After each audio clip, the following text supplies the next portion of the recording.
It's here. Okay, exactly what we wanted. Exactly what we wanted. A great opponent at their home turf. You're their homecoming team. It's going to be 100,000 cheering against you.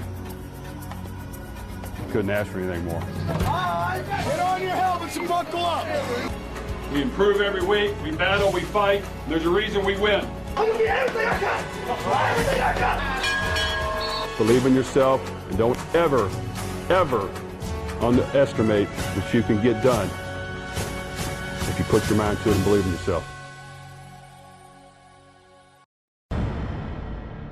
Last season, as Lamar Jackson soared to new heights, so too did the hopes of the Louisville Cardinals. Suddenly, they weren't just talking about winning the ACC, they were also talking about winning a national championship. But as the Cardinals soon discovered, to make it on the biggest stage in college football, perfection isn't merely recommended, it's practically required. Toward the end zone, Catalan, touchdown! It was a lesson learned the hard way on an off night in Houston, and it's one the team takes with them to Indianapolis today. It's the first steps of their journey. It's Louisville and Purdue, next on WDRB.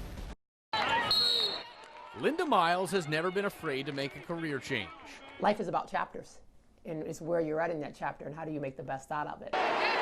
Right now, she's a college basketball referee, earning a living keeping coaches like Jeff Walz in line.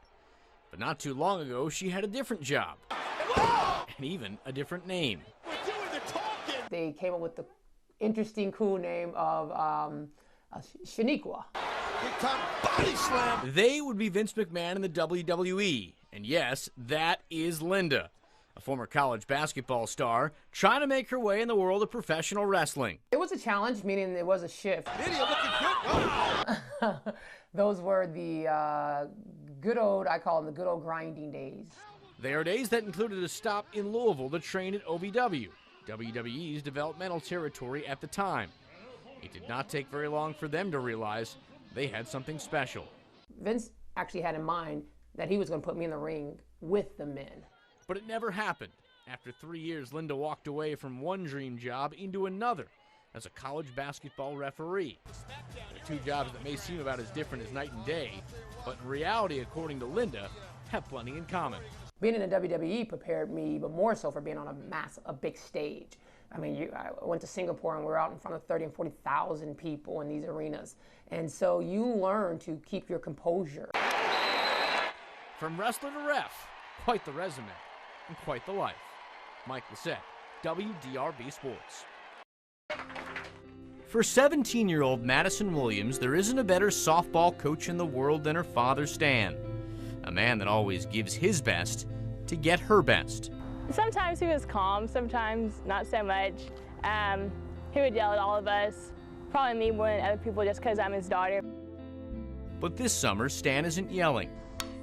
He can't. The 48-year-old is silenced by ALS, a disease he was diagnosed with last year. Since the spring, he's lost 100 pounds and is now confined to a wheelchair. It was just very hard to take in. He can't walk. He has a feeding tube, struggles with talking. When I go back and look at pictures, I'm like, wow. Whoa, B. Whoa, B. But in spite of the disease, Stan has not stopped coaching Madison, or her team, the Fern Creek 16 and under All-Stars. Stan communicates to his team through text messages and through a special computer program. He no longer has control of his body, but he still has a say in what his team does on the field. I watch the games and observe what is going on. I have coached some of these girls since they were 7 and 8 years old. They are like family to me. The Fern Creek All-Stars leave this week for the Babe Ruth World Series in Florida. Stan will be there, coaching his team and his daughter Madison for perhaps one last time. He's helped me ever since I first started, so it'd be weird not having him out here. Spending time with my daughters and these girls give me something to smile about each and every day I get to see them. He's giving it all he has, because after all, that's That's all he ever wanted from her. Mike Lacett, WDRB Sports.